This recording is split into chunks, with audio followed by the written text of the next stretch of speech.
One of the insights that I learned through the journey I had in business, and also the journey in personal development, started to combine, and people wanted to hear more about what I had to say. And so I thought, well, what a great opportunity to charge them. And that's really what started my whole speaking career off several years ago.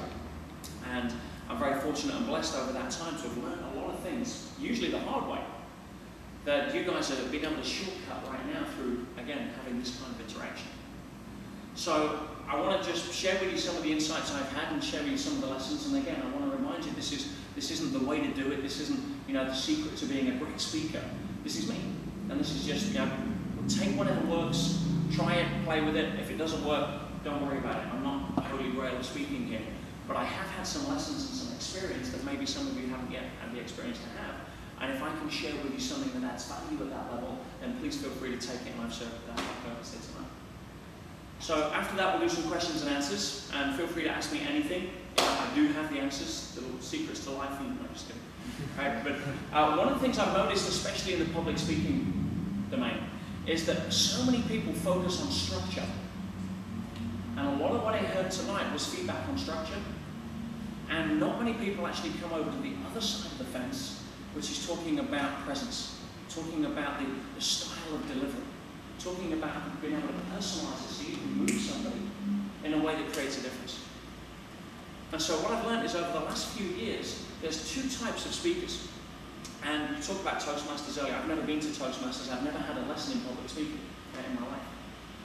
But what I noticed was this, that people who come from a background of structure tend to have all of the right things to say, yeah? And they have the right kind of delivery system, but they're not that impactful. And I'll share a story with you. I was chairman of a group in London called the Yes Group, which was similar to what you guys do, but on a bigger scale.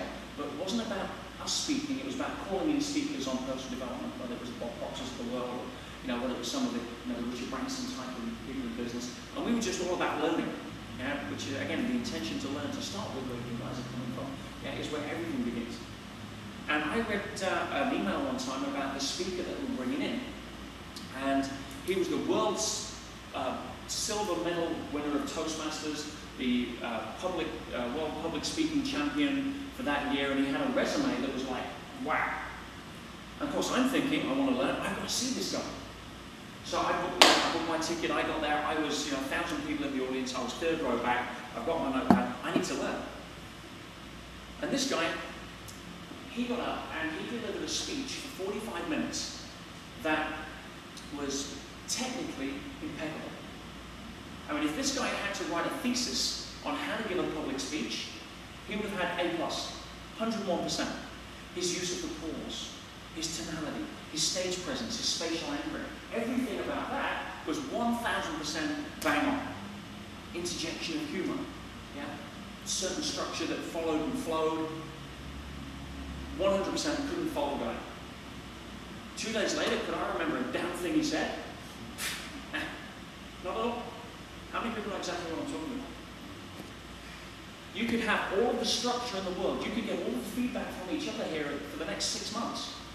But unless you master how to be able to move people emotionally to take action, you'll always be in that side of the game.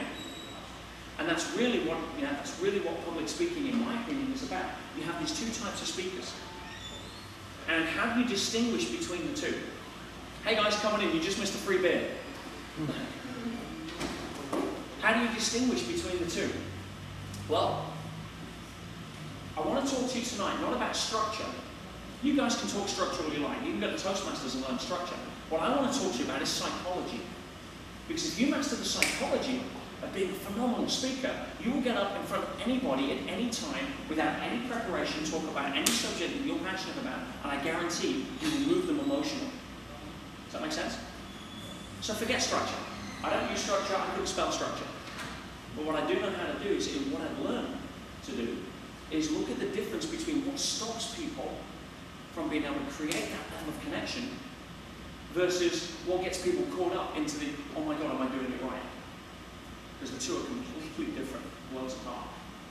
On one hand, you have what I call the people that come through the program or the default set of consciousness that says, when you boil it down to it, am I good enough? How do I get the audience to like me? I get up there and my primary goal, my primary filter through which I'm communicating through is all about measuring the feedback of the audience to see if I'm doing it right. Does that make sense? The challenge with that is that you instantly put yourself where? In your heart or your head? Straight in your head. And if you're in your head, you can never communicate to another person's heart, which is the place you want to be speaking to. So if you're ever coming from a place of, am I good enough? How can I get the audience to like me? Which is one of the primary human fears, which we all have.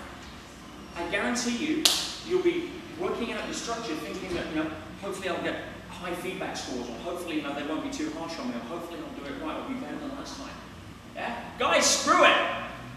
What I'm here to say is this: if you can play that game all you want, but if you come over to this side of the box, you're coming from a place of, how can I add value?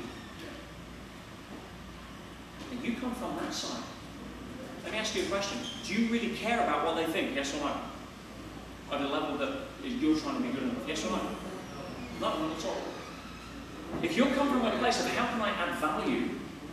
I care about these people that have taken their time out of their night to be able to come over and be able to listen to what I've got to say. I want to step up and deliver something of value. Now, if I can do that, I don't really care if they like to hear it or not.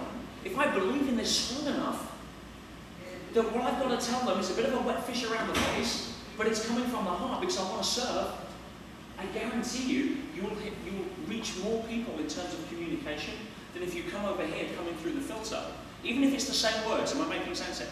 Yeah, even if it's the same words, but if it's coming through the filter of, hopefully they'll like this, or how can I be good enough to cover up some of the, I guess, when it comes down to it, insecurities. Which, for God's sake, with public speaking, do you know how many people would rather die than speak in public? Of course there's going to be insecurities at first, because we're all living in what I call a pile of goop. G-O-O-P. Good opinion of other people. How many people know exactly what I'm talking about that, right? It happens every time we engage. So if we go out and we start, trying to swim through this goop, being programmed by the good opinion of other people, we will never be able to get on stage and perform at a level of heart and conviction that moves people in a way that adds value in their lives long term. You may entertain them. You may give them some good information. You may turn around and give them something that may even resonate at a level that impacts them ongoing.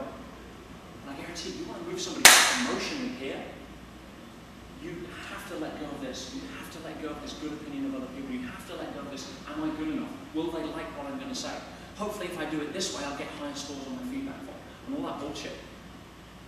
That's the form of structure, that's the form of Toastmasters, that's the form of how do I become a good public speaker? Okay? Rather than how do I come from the heart and serve?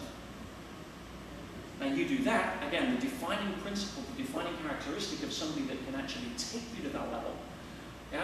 I underline that with being able to move people emotionally to take action. If you can do that, bang, the rest is over. You don't need structure. You don't even need to know in-depth details about what it is you're speaking about.